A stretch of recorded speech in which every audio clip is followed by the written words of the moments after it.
We continue to have patrols up in the area, just keeping an eye on what's going on up there. And then we've gotten some reports of some possible dumping, some illegal dumping, and there are several criminal statutes related to that, so we want to be careful, and we'll be looking into those types of things. There's going to be a lot of information from the commissioners about how to take care of some of the cleanup, but I just wanted to pass that on as well. And Sheriff, you moved Detroit back from a level 3 to a level 2 and opened Detroit back up in a limited capacity, is that right? Yes, they still have the ongoing trips in and out all the way up to Detroit and Idana while they're still cutting the trees and making that road safe again as well. And those trips, pilot cars are guiding residents between Gates and Detroit every day. The first pilot car departs Gates, departs Detroit to Gates, is that right? There's one early in the morning now from Detroit to Gates, and then we're back to that normal schedule, and then those will continue for the foreseeable future. Okay. And so for folks that want to get back up there, they can I guess there's a car that goes up at 9 o'clock in the morning and comes back at 11, and then a car that goes up at 1 in the afternoon and comes back at 5, is that right? Yes. And then that early morning one is 7:30 in the morning that is going from the cities of Detroit and Idana down to Gates to let people through that area in case they need to come to the valley for the day. And that's for folks who spent the night up there? Correct. Okay, very good. Thank you. Absolutely. Yesterday, I sent a letter or an email to the governor asking the state and FEMA to assist us with cleanup of household hazardous waste. This will be done at the cost of the state and federal government. It will be a 75%, 25% split between FEMA and the state. We'll continue to be involved in that effort, and we ask for 3 things. We ask that citizens not be penalized for cleaning up or hiring a qualified contractor to clean up their own property safely. We ask that the state provide an information sheet to all of our citizens, and that the state and federal cleanup will prioritize watershed areas. The other thing I wanted to mention is that we still are asking people who've been affected by this wildfire to sign up for FEMA disaster relief at disasterassistance.gov.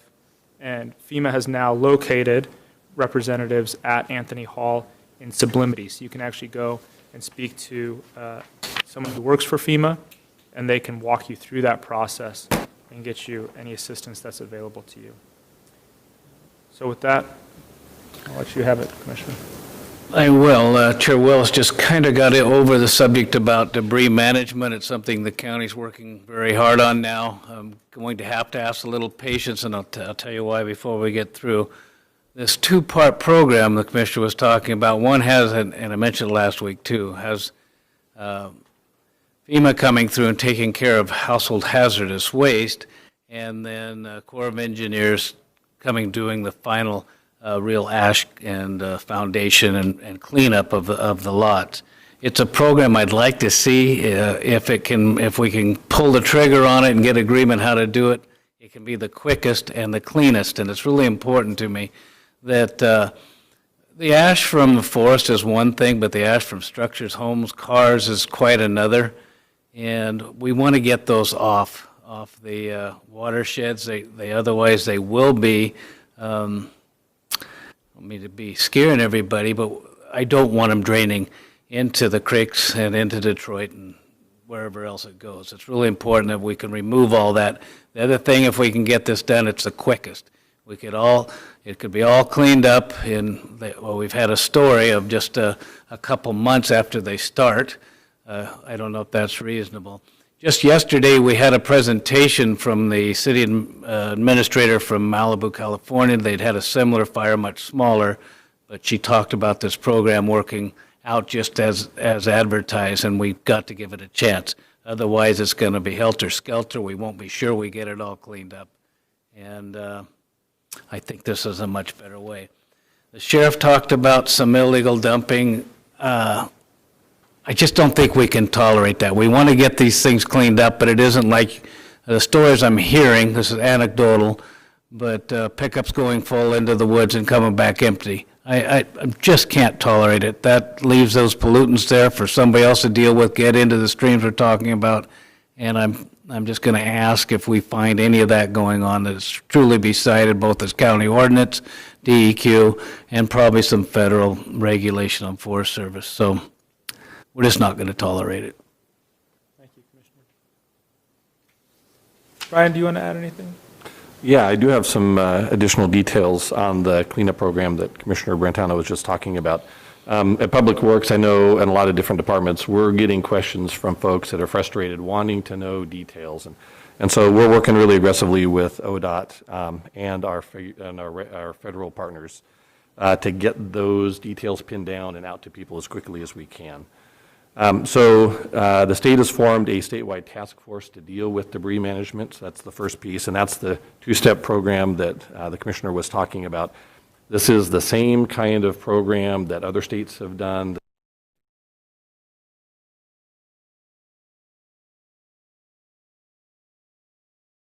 And look at the larger cleanup effort and pull together a coordinated effort on that as well.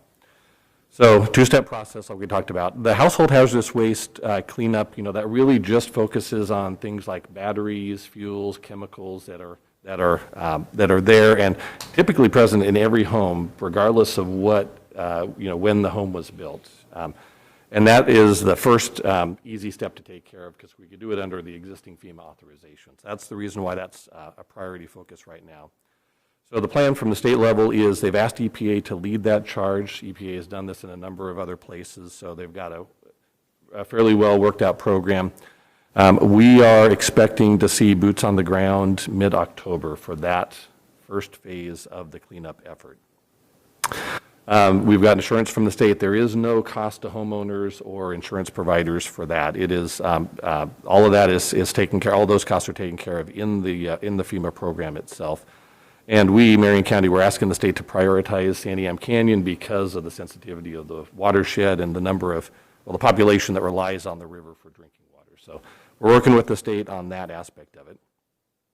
Step 2, what everybody's calling the ash and trash cleanup, that's the larger effort, really taking care of the bulk of debris from vehicles and homes, that sort of thing, not from timberland, but from those residences and businesses.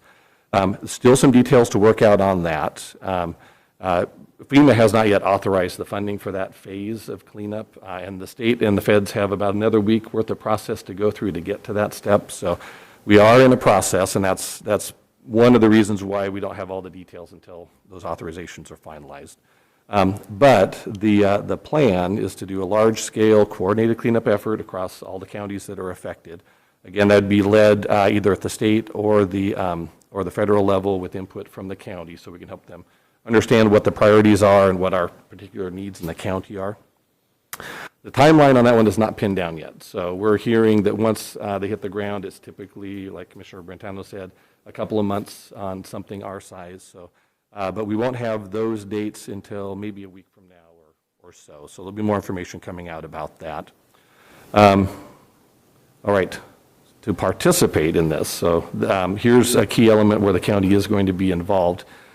For property owners to participate in this coordinated cleanup effort, we, the county and the state, will need to obtain rights of entry from every property owner. So folks will see the county doing a very concerted effort to get the word out. We'll be canvassing everything we can from direct mailers to everybody's addresses. So if they have their mail forwarded to a new location, it should get to them. We'll be covering social media, all the places where we have services located for emergency response services. We'll have people there and hard copy forms for people to fill out. So there'll be ways of getting your hands on this both electronically as well as hard copy. The big key is if EPA hits the ground mid-October, they want to have this part, the bulk of the rights of entry received by October 16th. So we have a little over 2 weeks to complete that process. So asking people to keep an eye out for that and please respond because we, the county, the state, the feds cannot enter on your property to take care of the household hazardous waste without that right of entry. The right of entry will cover both phases. So it'll give immediate access to take care of the household hazardous waste, and we won't have to come back and ask for additional authorization for the step 2 cleanup. And property owners do have the right to opt out of it. So if they don't want to participate in that program, they can. ODOT is kind of leading the project management portion of the project, so they promised some additional details and information that we can distribute today or tomorrow. That's about the timeline that they are on. If you are an uninsured property owner, this is probably your best route of getting that property cleaned and having it taken care of and not be a long-term liability, because it does become a liability of the owner to clean up those kind of hazardous conditions. So we really are urging people that are uninsured to get those right of entry forms back to us, and we'll be happy to answer any questions we can so they understand the ins and outs of what the program looks like. If you are insured, if you have insurance on your property, we're still encouraging you to participate, because this is the best way of assuring that we can get all the cleanup done and not have lingering issues. Now, if you're insured and you are ready to rebuild, we're not preventing you from hiring a qualified contractor and starting that process. All the existing DEQ programs are in place. So property owners do have that option, but we're just reminding everybody that there are rules and regulations that need to be followed. And if people contact our building and planning division, we will give them all the basic information they need to know about what the DEQ regulations are, who that qualified list of contractors are, to be able to deal with household hazardous waste and demolition debris. You have to be certified with DEQ. We have that list, so we can provide that to people so they know where to go. I'm going to interrupt here because you just bring up a point that there's a whole bunch of scams, things happen in all these situations. That certified list is important, but even on that list, there's only a couple places they'll be able to take the ash, and you want to make sure whatever agreement you have with this contractor is the whole program. You don't want to get left finding you have to clean something else up or have a liability down the road, but it has to be a certified contractor, and you want the complete project outlined and including where the disposal will be and how it's approved. Very good point. Under federal law, the owner of the property where that waste originates from is responsible all the way through disposal. So you want to choose your contractors carefully and make sure they know what they're doing, make sure they're reputable contractors. Thank you, Brian. Thank you, Commissioner. Commissioner Cameron? Well, Commissioner just stole my. Oh, did I? I'm sorry. So, no, I want those that are watching is to make sure that, the warning signs are up there, because during these times, there's all kinds of scams out there, and people will say they're certified contractors, and they'll show you some fake ID, or they'll call you. So there's all kinds of email attacks, knocking on doors. I want to really stress that if you go through our planning department, they have a list of certified contractors. If you're doing this on your own, and Sam, you already talked about, you can't take it out and just dump it in a hole someplace, and you're going to get in trouble if you get caught doing that. And It's not right to begin with. Right. It's dangerous. Right. It's very dangerous to our watershed and to the environment. So just want to stress that if you want to move forward, make sure you get the right help and you get the certified contractors to do that. The other thing on the warning is that FEMA's out there, and you're going to get calls from people saying they're from FEMA, and they're going to ask for personal information. Don't do it. They may ask for your last four, social your social, but they're not going to ask you for Social Security information and driver's license numbers and all that personal information. So the other thing I want to stress, and Brian's talked about this, is this right of entry form that we have.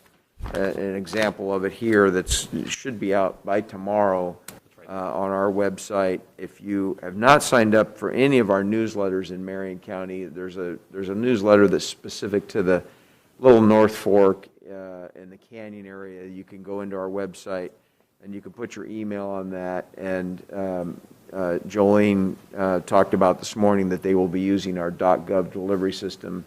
It'll be on Facebook. It'll be next door through the sheriff's office. There'll be all kinds of information on where to go get these right of entry forms. And I believe the faster we can get those returned in the watershed area, because when DEQ comes in to clean up, the efficiency of having a whole block or a whole city with these right of entry forms already filled out and complete, DEQ can just move right down the road and get that hazardous waste out.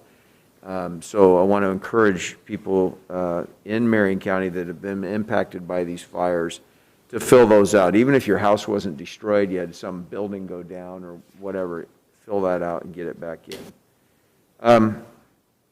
And just a little update. Since last Wednesday, we were, with the sheriff's people and ODOT, we were allowed back into Detroit. The first time was last Friday. I was able to go into Detroit with my fellow citizens. I'm a full-time resident up there. Spent the whole day, pretty emotional day. 2 o'clock, we had a time of community discussion and prayer at the church that's burnt down, but the sign's still there. It was a pretty emotional day for many people. So that was Friday, and people have been going back into Detroit. Idana people are moved back into their homes, and that's why the sheriff has got them 7:30. There's actually people living back in Idana because they have water, their power's back on, they're in their homes, but they need to get down and have a full day so they can shop, et cetera, in town. So that's the 7:30 route. Thank you, Sheriff, for pushing ODOT to get that done. And again, I want to compliment ODOT for moving things along quickly for the citizens.